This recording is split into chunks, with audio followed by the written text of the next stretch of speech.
இந்த மாதம் வரக்கூடிய மைத்திரிய முகூர்த்தத்தோட ஸ்பெஷல் என்ன, என்னைக்கு வருது, டைமிங் என்ன, எப்படி பயன்படுத்தணும்னு சொல்லுங்க. செக்கு போகிற மாதிரி அப்படிதான் இதே மெத்தடில் பண்ணலாம்.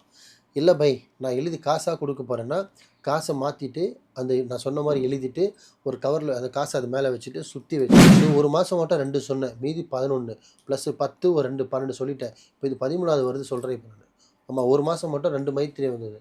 ஸோ அந்த 13 மைத்திரியில் இந்த 12 விட்டுருங்க. எந்தெந்த மைத்திரி ஃபாலோ பண்ணீங்களோ அவங்களும் சரி, இல்லை இனிமேல் ஃபாலோ பண்ண போகிறவங்களும் சரி, இந்த மைத்திரியை தயவு செஞ்சு பண்ணிங்கன்னா 100க்கு 100% கடன் குறையும். தயவு செஞ்சு சொல்கிற மக்களே, நீங்கள் நல்லா இருக்கணும்னு நினச்சிங்கன்னா, உங்கள் குழந்தை குட்டி தங்க மனைவி எல்லோரும் நல்லா இருக்கணும்னு நினச்சிங்கன்னா,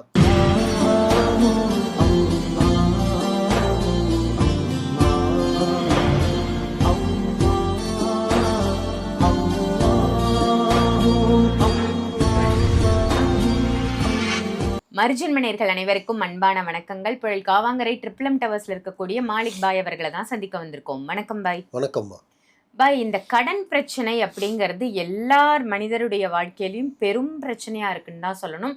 நம்மளும் மாதம் மைத்திரிய முகூர்த்தம் சொல்லிட்டு இருக்கோம் கடனுக்காக. புதுசா இந்த மாதம் தான் நம்ம சேனலை சப்ஸ்கிரைப் பண்ணி பார்க்குறேன் அப்படின்ற நேயர்களுக்காக இந்த மாதம் வரக்கூடிய மைத்திரிய முகூர்த்தத்தோட ஸ்பெஷல் என்ன, என்னைக்கு வருது, டைமிங் என்ன, எப்படி பயன்படுத்தணும்னு சொல்லுங்களேன். மைத்திரி அப்படின்றத நிறைய பேர் சந்தோஷமாவாங்க. ஏன்னா நிறைய பேர் அதனால் பலன் படுறாங்க. கண்டிப்பாக நிறைய பேர் கமெண்ட்ல போடுறாங்க, நிறைய பேர் டேரெக்டாக நேரில் பார்க்க வர சொல்கிறாங்க, சில பேர் ஃபோன் பண்ணி சொல்கிறாங்க. ஆக்சுவலி இந்த மைத்திரியில் ஒரு ஸ்பெஷல் என்னன்னா, மைத்திரின்றது ஒரு ஸ்பெஷல் தான்.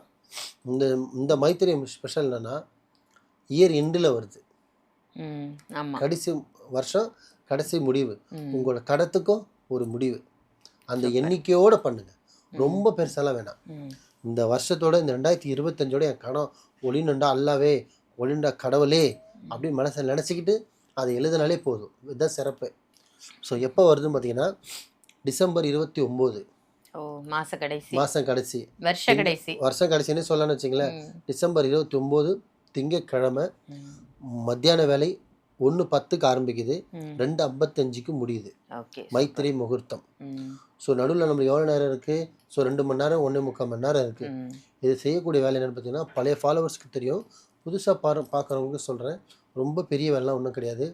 மனசில் ஒரு சின்ன ப்ரேயர் பண்ணுங்கள். இந்த வருஷம் ஃபுல்லாக நான் என்னென்ன கடன் வாங்கணும், இந்த வருஷத்தும் இந்த கடன் ஒழிஞ்சிடணும், இந்த கடன் முடிஞ்சிடணும். இதுக்கப்புறம் கடன் குறையணுமே தவிர அடுத்த 26க்குள்ளே என் கடன் ஃபுல்லாக முடிஞ்சிடணுமே தவிர நிற்கக்கூடாதுன்னு ஒரு ரெசல்யூஷன் எடுத்துகிட்டு அதை எழுத ஆரம்பிங்க.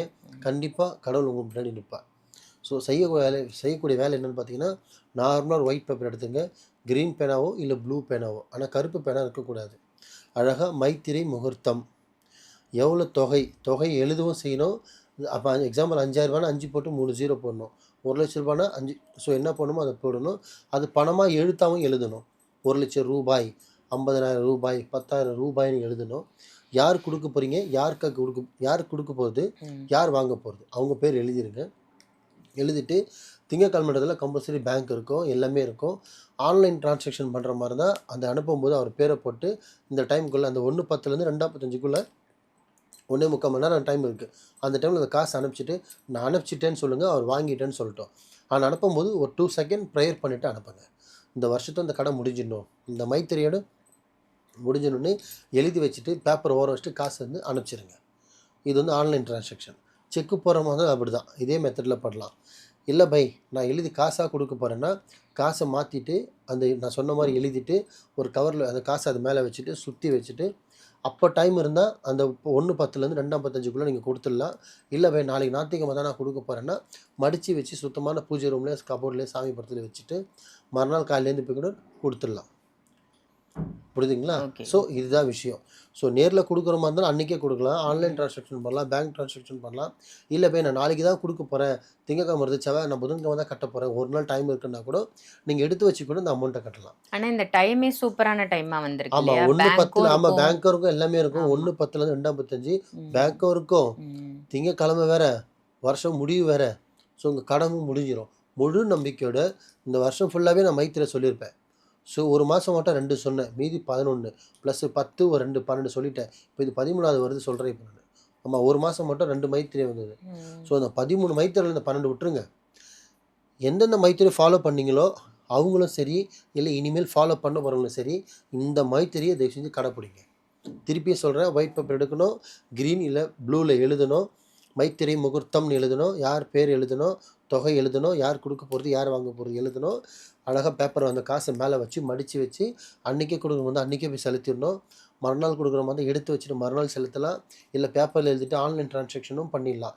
ஆனால் கொடுத்துட்டேன்னு நீங்கள் ஆத்மாத்மமாக நீங்கள் சொல்லணும், வாங்கிட்டேன்னு சொல்லிட்டு உங்கள் ஆத்மாத்மாவும் அந்த டைமுக்குள்ளே முடிஞ்சிடணும். இதை பண்ணிங்கன்னா 100க்கு 100% கடன் குறையும். தயவு செஞ்சு சொல்கிற மக்களே, நீங்கள் நல்லா இருக்கணும்னு நினச்சிங்கன்னா, உங்கள் குழந்தை, குட்டி, தங்க, மனைவி எல்லோரும் நல்லா இருக்கணும்னு நினச்சிங்கன்னா, யாருமே உங்களை கை நீட்டி பேசக்கூடாது, கடன்கார வாசலில் ஏறக்கூடாதுன்னு நினச்சிங்கன்னா, யார்கிட்ட உங்கள் மனைவி போய் பதில் சொல்லக்கூடாது, யாரும் வாசல்லையும் வந்து உங்கள் பசங்களோ முன்னாடி அசிங்கப்படுத்தக்கூடாது, யாரும் உங்கள் மனைவி வந்து தப்பாக வார்த்தை பேசிடக்கூடாது, அம்மாவை தப்பாக பேசக்கூடாதுன்னு நினச்சிங்கன்னா, நீங்கள் அவங்களுக்கு சொத்து சேர்க்காமல் இருந்தாலும் பரவாயில்ல, கடனை மட்டும் சேர்க்காதீங்க. இந்த வருஷத்தோட தயவு செஞ்சு சொல்கிறவங்களை கெஞ்சி கேட்குறேன், கடன்றதை விட்டுடுங்க. விரலுக்கு ஏற்ற வீக்கம்னு சொல்லுவாங்க. அதுக்கு அர்த்தம் என்ன தெரியுங்களா? உங்களால் எவ்வளோ முடியுதோ அவ்வளோதான் நீங்கள் எண்ணணும். உங்கள் கையில் ஒரு கையில் 2 கையில் அள்ள எவ்வளோ வருதோ 2 கையில் அள்ளுங்க. ஒரு கையில் எவ்வளோ அள்ள முடியுமோ அதுதான் வரணும். இல்லை நான் ஒரு கையில் தான் அள்ளுவேன், ஆனால் 2 கை அளவு வரணும், வராது. அது உங்களுதானது கிடையாது. அது கடன்ன்ற சுமையை ஆக்கும். அது உங்களை மட்டும் அழிக்காது, உங்கள் வம்சத்தையும் அழிச்சிடும். கடத்துக்கு பக்கம் போகாதீங்க, நல்ல விஷயம் பண்ணுங்கள், நல்லது செய்யுங்க, நல்லதே நடக்கும் இன்ஷா அல்லாஹ். சிறப்பு பாய், ரொம்ப அற்புதமான தகவலாக கொடுத்துருக்கீங்க. என்ன கடன் அப்படிங்கிறது எல்லாருக்குமே இருக்குது.